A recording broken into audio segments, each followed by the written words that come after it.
کہ میری وجہ سے اس کی بیٹی کے ساتھ وہ سب ہوا۔ میں اس کی بات پر الجھ گئی۔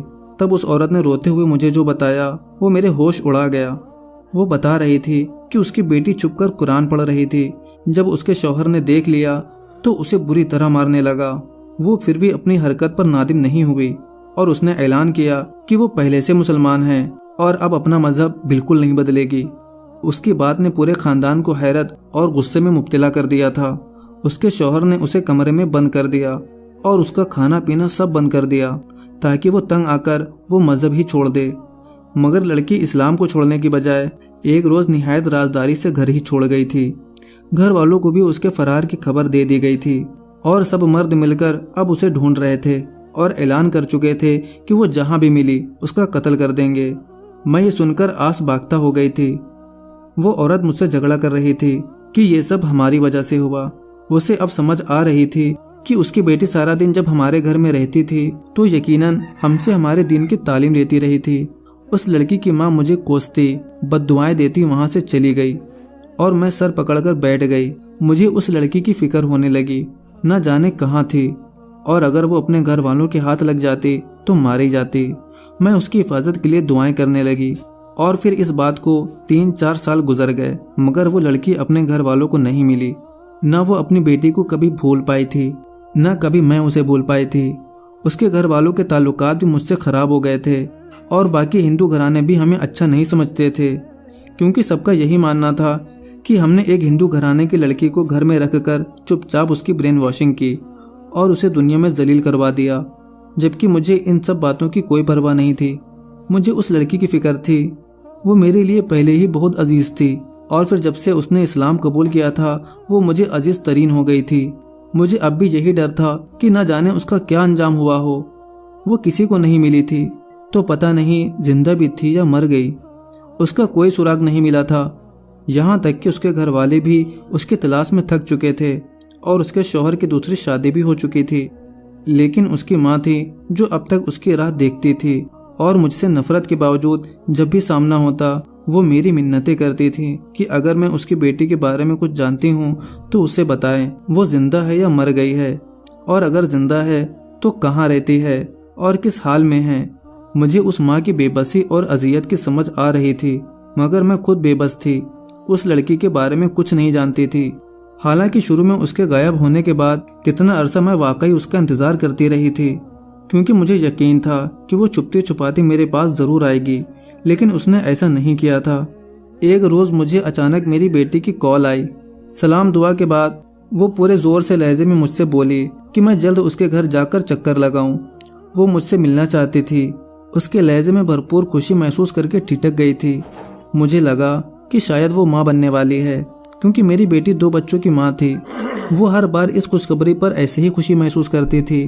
میری طبیعت ان دنوں ناساز رہتی تھی، اس لیے میں نے بیٹی سے کہا کہ میں نہیں آ سکتی، البتہ چاہے تو میرے پاس چکر لگا لے۔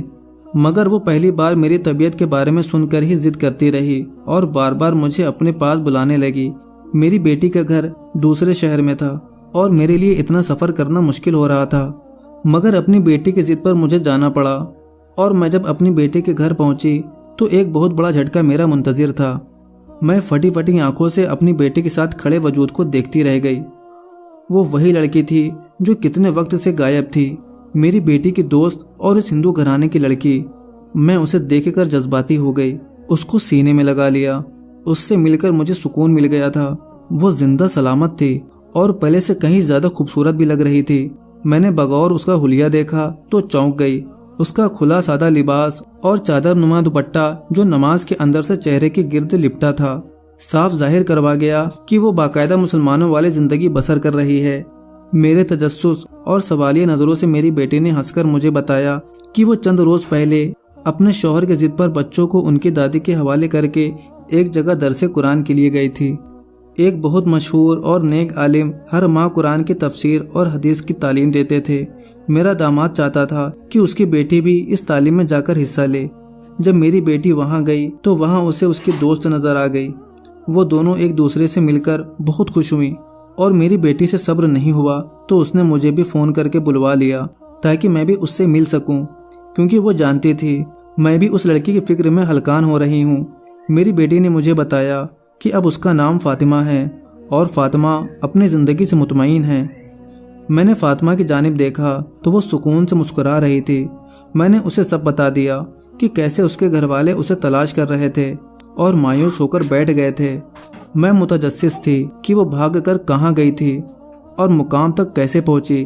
تو فاطمہ نے سنجیدہ ہوتے ہوئے سرد آہ بھری اور ہمیں اپنے بارے میں سب بتانے لگی، جسے سن کر ہم فاطمہ کی ہمت اور صبر کو داد دیے بنا نہیں رہ سکتے تھے کہ کیسے مشکلات کا سامنا کر کے بھی وہ اپنے مذہب پر ڈٹی رہی اور اللہ کو نہیں چھوڑا۔ فاطمہ نے بتایا کہ اس کے گھر والوں کو تھوڑا بہت اس پر شک ہو گیا تھا کہ وہ پوجا کرنے سے گریز برتنے لگی ہے اور کمرے میں بند ہو کر نہ جانے کیا کچھ کرتی رہتی ہے۔ اس کی ماں نے 1-2 بار اسے ہاتھ اٹھا کر دعا مانگتے دیکھ لیا تو وہ ڈر گئی۔ وہ نہیں چاہتی تھی اس کی بیٹی مسلمان ہو جائے اور یہ بات گھر کے مردوں کو پتہ چلے، کیونکہ وہ لوگ اس کا قتل کر دیتے۔ اس کی ماں نے جلد اچھا رشتہ دیکھ کر اس کی شادی ایک کٹر ہندو گھرانے میں کر دی۔ فاطمہ نے شادی روکنے کی بہت کوشش کی اور اپنی ماں کی منتیں کرنے لگی کہ اس پر ظلم نہ کرے، مگر اس کی ماں نے اس کی ایک نہیں سنی تھی۔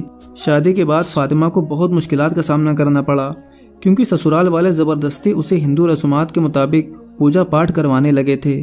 وہ اپنی روایات کے مطابق روزانہ فاطمہ کو ہی صبح سویرے اٹھا کر اپنے بھگوان کے سامنے پوجا کرنے کی ہدایت دیتے تھے اور فاطمہ کو انکار کی صورت میں سب کے غصے کا سامنا کرنا پڑتا تھا۔ اسے عبادت کرنے کا موقع نہیں ملتا تھا۔ نماز کا وقت ہوتا تو اس کے سسرال والے خاص طور پر اسے پکڑ کر اپنی مذہبی کتاب پڑھواتے اور مندر لے جا کر بھی اسے پوجا کرنے پر مجبور کرتے۔ اللہ کو سجدہ کرنے کے لیے دن رات تڑپنے لگی اور اس کے دماغ پر شدید دباؤ پڑنے لگا۔ شادی کو کچھ وقت گزرا تو اس کا شوہر اور سسرال والے کچھ مطمئن ہو گئے کہ اب وہ ان کے ماحول میں ڈھل گئی ہے، تو فاطمہ کو عبادت کا موقع ملنے لگا۔ وہ اپنے کمرے میں بند ہو کر نمازیں ادا کرنے لگی۔ پھر بھی وہ ان سب سے خوش نہیں تھی، کیونکہ وہ ساری زندگی چھپ کر عبادت نہیں کرنا چاہتی تھی اور نہ ہی اس میں یہ ہمت ہو رہی تھی کہ کسی کو سچ بتا سکتی۔ شاید اللہ کو اس کی پریشانی اور مشکل پر ترس آ گیا تھا اور اس کا راز سب پر کھل گیا تھا۔ ایک روز وہ کمرہ بند کر کے نماز پڑھنے لگی، مگر دروازے کو لاک کرنا بھول گئی تھی۔ اس روز اس کا شوہر بھی بے وقت آ پہنچا اور سیدھا کمرے میں پہنچ گیا۔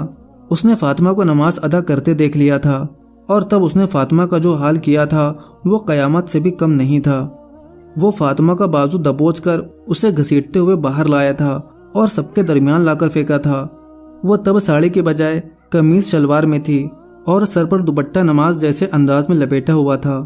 اس کا حلیہ دیکھ کر ہی سب لوگ ٹھٹک گئے تھے۔ اس کا شوہر اس پر چینک رہا تھا کہ وہ باغی ہے اور اس کے گھر میں رہ کر اندر ہی اندر یہ کام کر رہی تھی۔